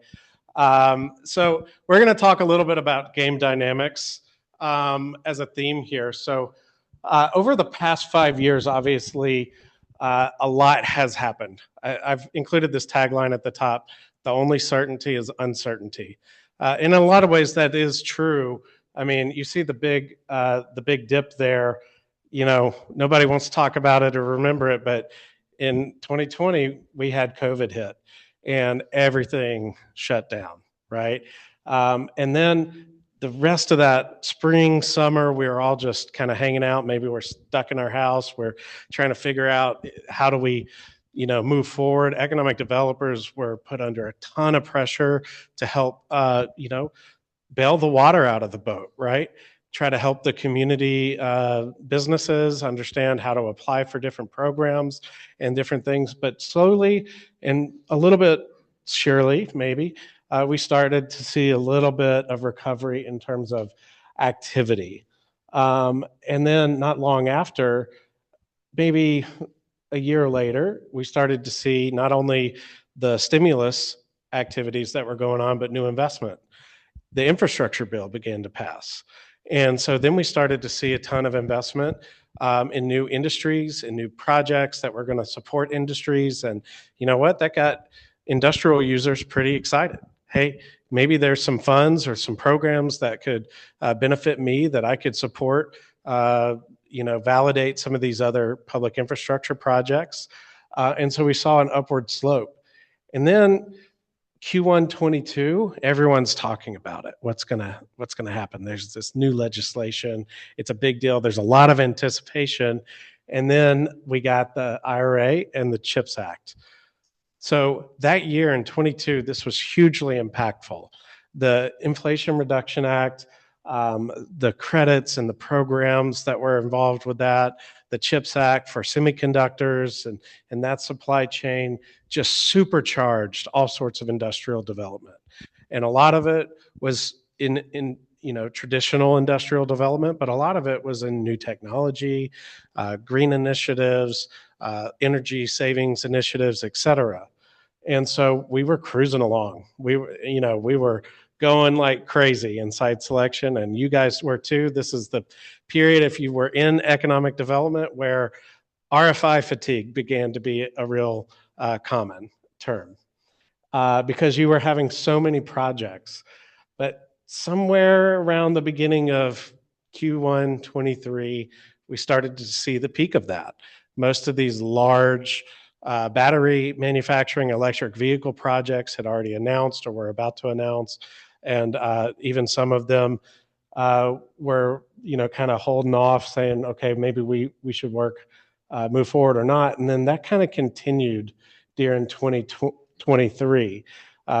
We started to see folks more concerned about the ITC and the PTC requirements in the IRA, which are the investment tax credits and the production tax credits. And can I get my site selection done and begin efforts for construction before those deadlines?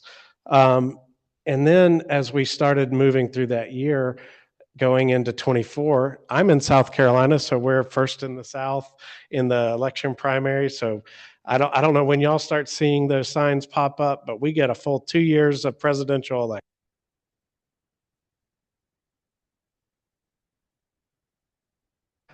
24 leading up to the election. You all remember it. It was uncertainty who's going to be the Republican nominee, and then it was what it is. And then we had, all the changes on the Democratic side. And so there was just a ton of uncertainty. Are we going to see a continuation of these policies that gave us this, or are we going to see something else? And of course, you all know the story, and we saw something else, and there was a reaction. And many, many projects went on hold or went away. the uncertainty about whether those programs would be retained. And I'm going to talk about some of those in a moment. And then I'm sure you all know what the next bubble is going to be. We saw tariffs. Somehow my bubble moved down a little bit, but I was actually on vacation. I heard about this and I'm like, what is going on when I came back? I mean, I knew there were talks of it.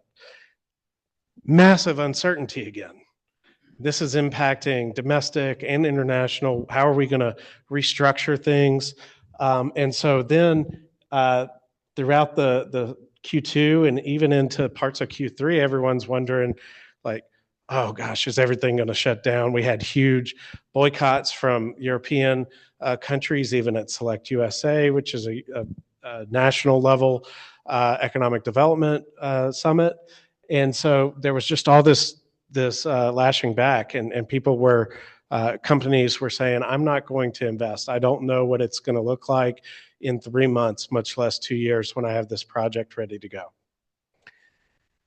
And eventually, you can see the tick up. In Q3 this year, I mentioned this earlier, we started to see projects start ramping back up. Old ones coming back. Some had maintained and gone through the administration change. They had to retool, change their priorities. I have a critical minerals project that was going to be all related to batteries and EVs. And when this happened with the presidential election, they completely changed to a different commodity focus.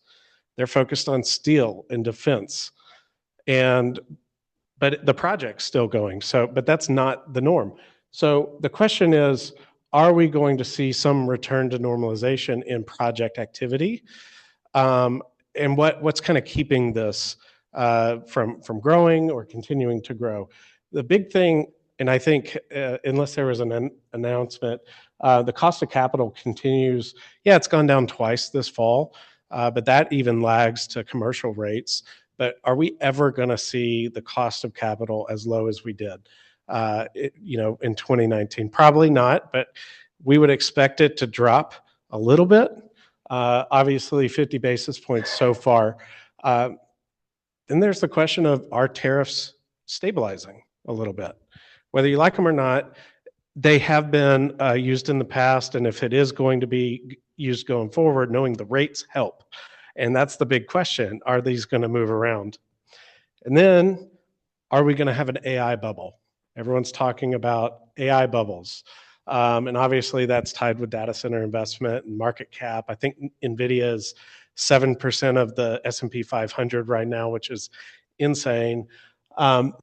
Questions about, are we going to just yo-yo for a little while? Are we going to continue an upward trend or otherwise?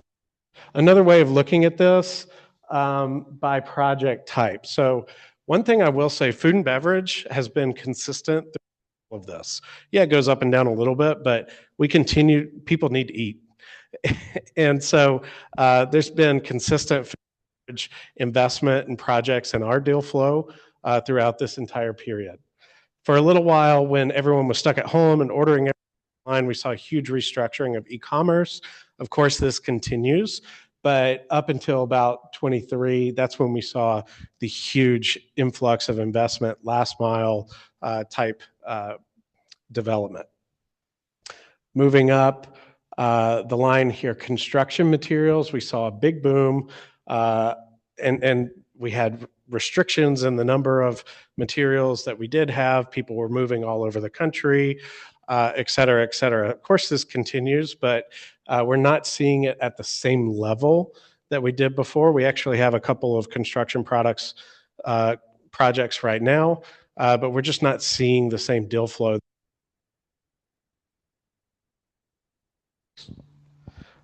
So, I got into a loud spot there. Obviously, the CHIPS Act had a big impact on this. We started to see investment with TSMC, Micron, Intel, these huge, crazy projects that we never heard about before, $100 billion projects. And yet now we're seeing some of those maybe scale back some of their promises. But this is also a national defense consideration for the new administration. So it's continuing to have some support, but just not the same level of investment that we initially saw around the CHIPS Act. Electric vehicles, again, really tied with the administration change. Obviously, some new legislation has taken away some of those credits and things like that. But also there was an overestimation of consumer demand. And so a lot of folks were pulling back on that when before in 22, 21, they were saying we're going all electric by XYZ date, 2030, 2035. And those folks are having to get rid of that requirement. It's still a viable option as a product mix. We are seeing, Ford still building Lightnings and going ahead with Blue Oval and things like that. But we have enough built out capacity now for the demand for a good while, it appears.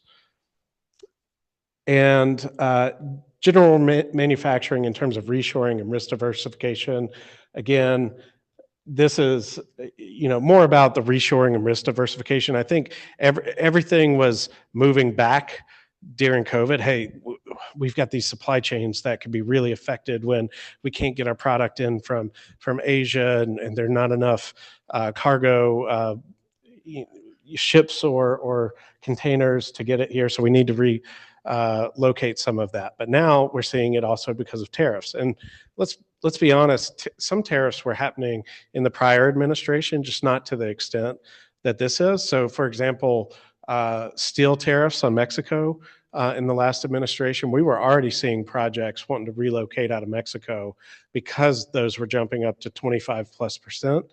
And so these folks were saying, I'm going to take the machinery out of my facility in Mexico without a replacement yet and move it to Texas just so I can continue to serve our customers. So that was already happening then, but we continue to see that happen with the new tariff impact. Clean technologies, this is everything, to a certain degree, batteries, mainly for cars, but photovoltaics. I'm not talking about the fields themselves, but manufacturing the solar panels and the turbines and things like this. We saw a huge boom, obviously, because of the IRA. Same thing with green hydrogen was really big for a little while, and then that just tanked with the market valuation for hydrogen and ammonia. So that's kind of normalized a little bit. Critical minerals, initially I was going to say that dropped off, but what we've seen is the Trump administration has really embraced critical minerals, at least from an executive order perspective, and also a little bit in the Build Back. I keep getting Build Back Better and Big Beautiful Bill mixed up because of the acronym, but they definitely are endorsing critical minerals, but what they're focusing on are those that support our steel and those. So for example, manganese, zinc, these sorts of things, we need those to harden our steel and to galvanize them and things like that. And almost none of that is made in America right now, so they're bringing that back. But also rare earth minerals like neodymium and stuff like this. Yes, I had to practice how to say that. And then obviously data centers. I don't think it could be understated how big of an investment is going on with data centers and AI in the country, but not just the country. This is worldwide. And tied with that, it's not an industry per se, is energy generation. We are, as a country, trying to figure out how to project energy demand and fulfill it in a timely basis without really impacting ratepayers. Delay. All right. So a little bit of game strategy. This is just my fun way of having a little bit of an agenda for this section. Oh, I hit the wrong button. The delay is killing me. Cost of capital, we talked a little bit about this. Obviously, we're seeing that kind of inch lower and lower. This is, if you follow this at all, the unemployment matched with oh gosh, I needed more coffee. That's definitely what happened. But we have trends now that are perplexing the Fed that are usually inverse trends with unemployment and job rates that just don't make any sense. We're having inflation with low unemployment and at a larger level.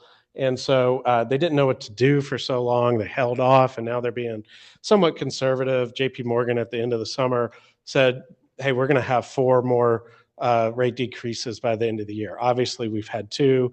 We could have another this week. I haven't checked the news. But so maybe that's creeping back down, but also governments, the tariffs, the restructuring. We've got populism throughout the world right now, a lot of nationalism that's creeping up. And so people are moving back to tariffs instead of free trade.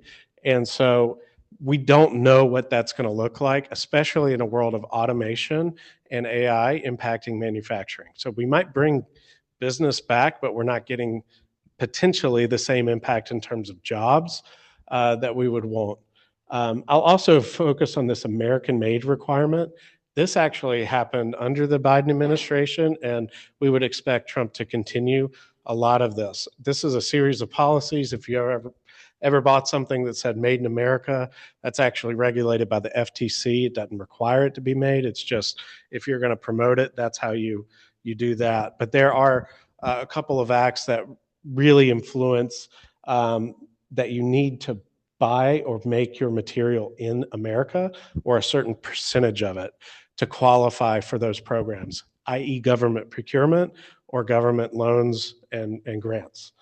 And then, of course, we've got certain foreign countries that we want to reject investment from. We call them foreign adversaries and different things. And states have different opinions about these and regulations. And you might hear about CFIUS, which is the Committee for Foreign Investment in the U.S. And so these are things that are really important. And I'm going to start moving a little bit quicker through this, just looking at the time there. But we talked a little bit about realignment of supply chain, changing infrastructure requirements. Obviously, there's large electric and water demands.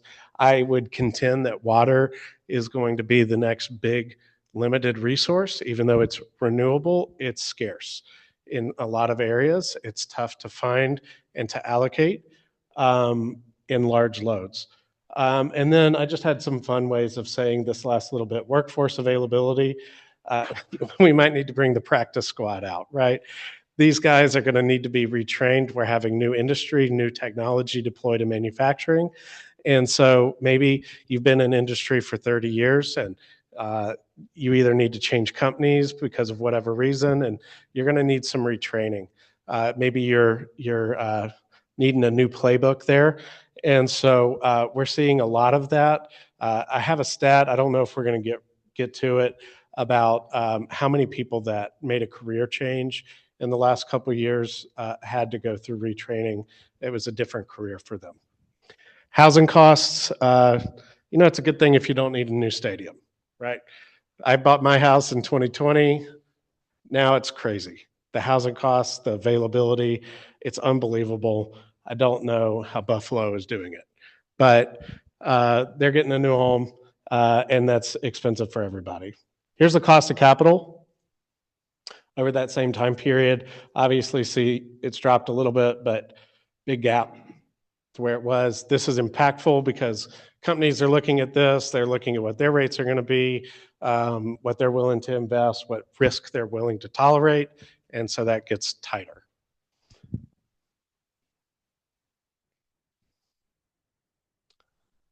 So just a couple of examples of changes. So in 22, we had the Inflation Reduction Act. This was driving a lot of solar, wind, solid waste, geothermal, tidal, a lot of energy stuff, obviously EV, biomass, all of these things. And then we got the big, beautiful bill.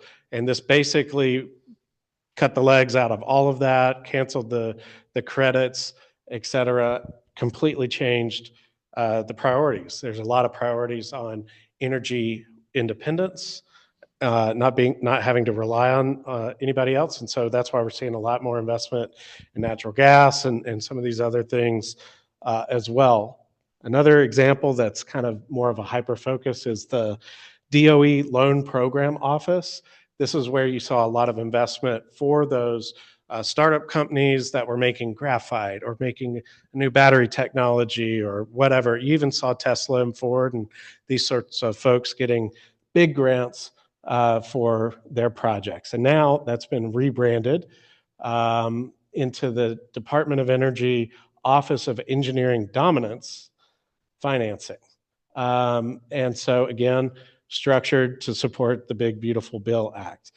Some of those projects are still ongoing, but different programs. I think we talk more about DoD or the Department of War now than we do DOE in a lot of ways, because that's where a lot of the alignment on funds are. And so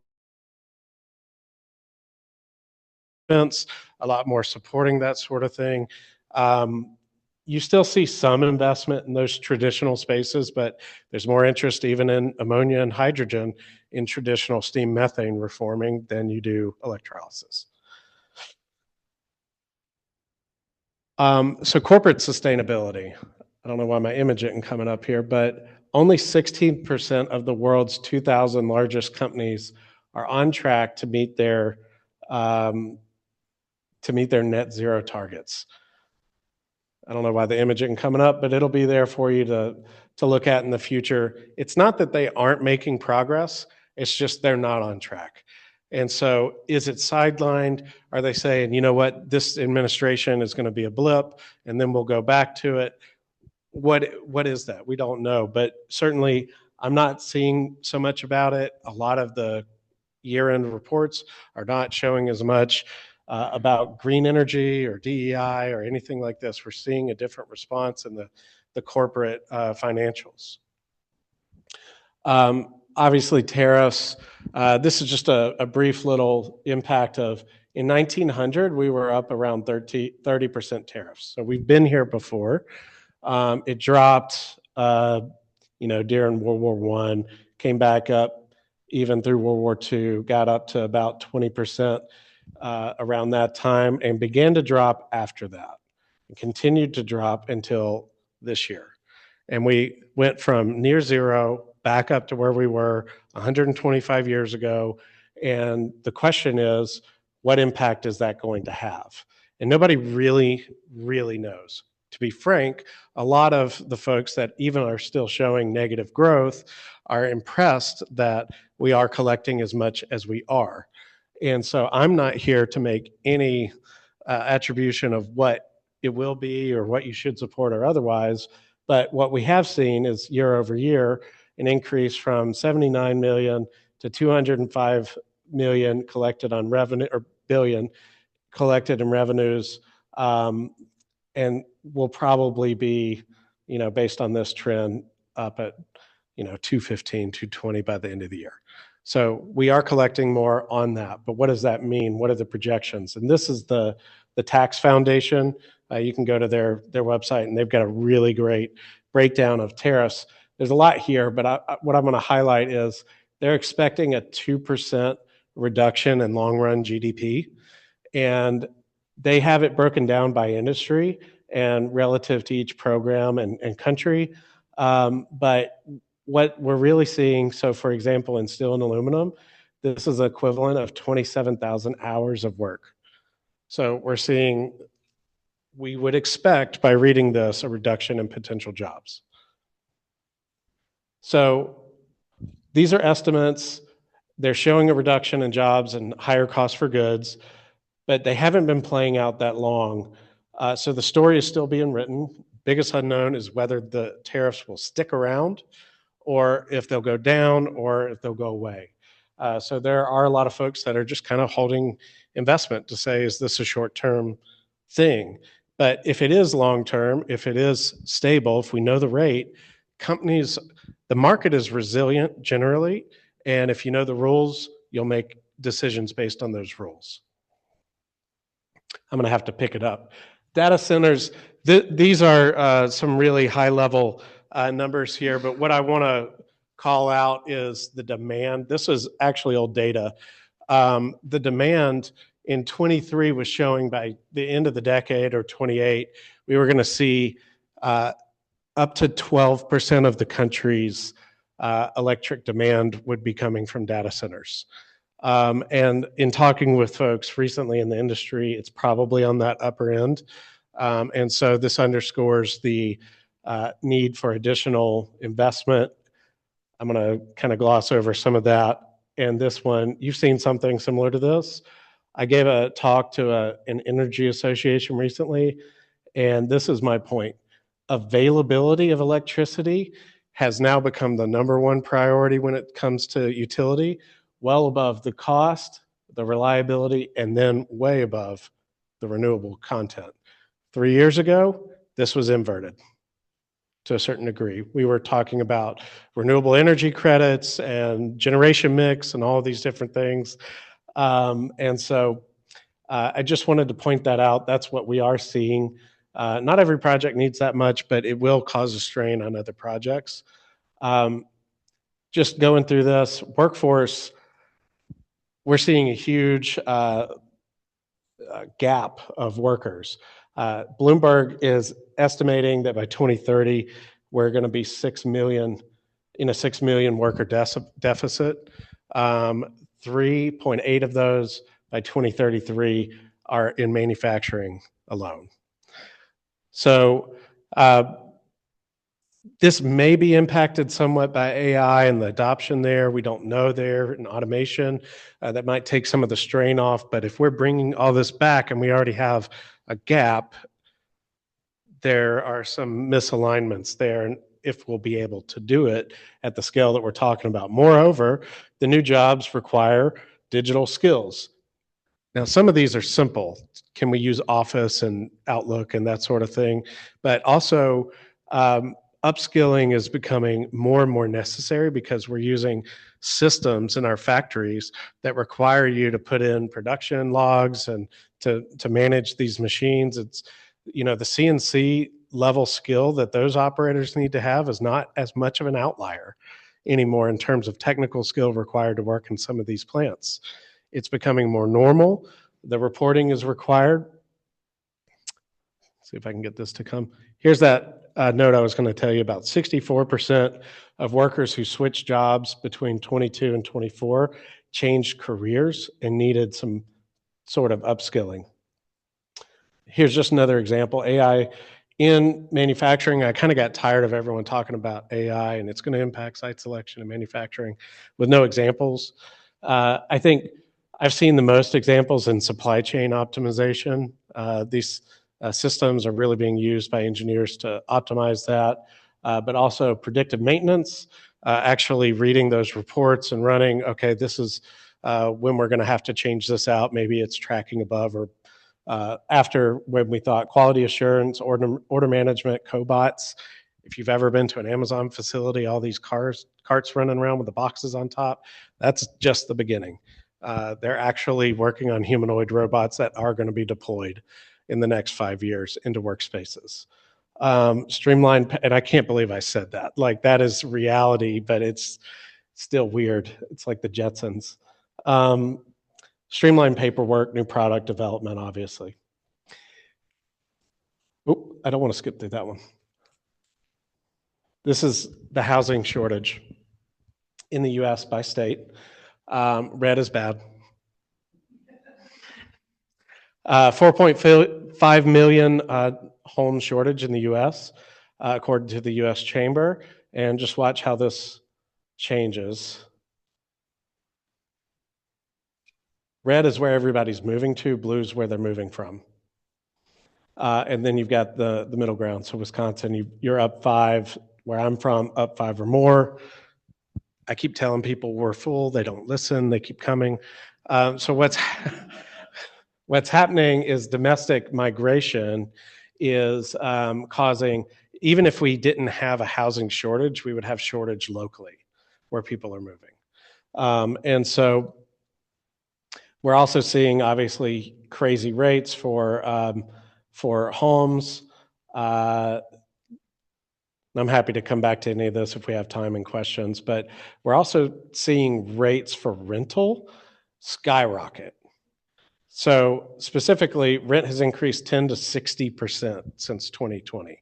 So those folks that cannot buy are stuck in a system that's getting more and more expensive, and they're having inflation And I mean, this is kind of the joke. I'm a millennial. I like to think I'm an elder millennial. But a lot of folks in our demographic are complaining of, I can't get out of this cycle and buy something or create equity or wealth, et cetera. And this is kind of one of those components. Also, the worst place is Miami, so don't go buy a condo down there. There are also a lot of other issues here, corporate buyers of homes, a lot of folks that are purchasing as an asset from another country, et cetera, that are raising the market. All right, last slide. This is a little excerpt from a nearby state of their data.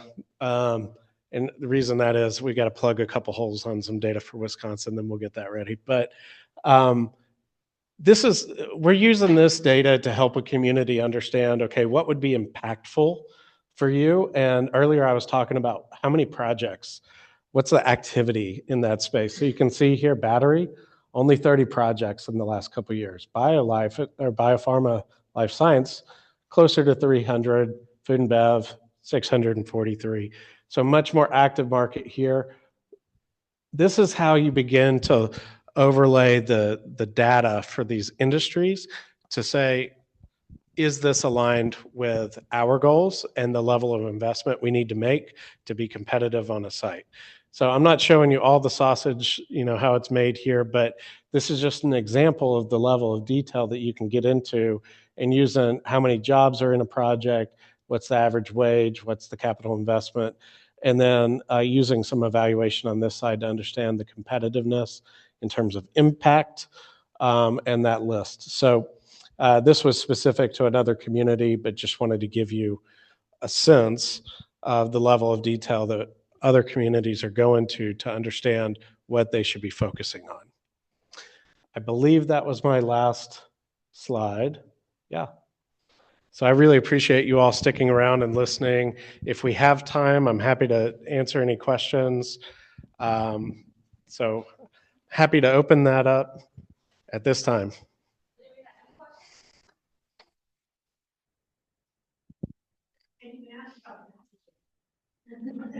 I do have video of the last play.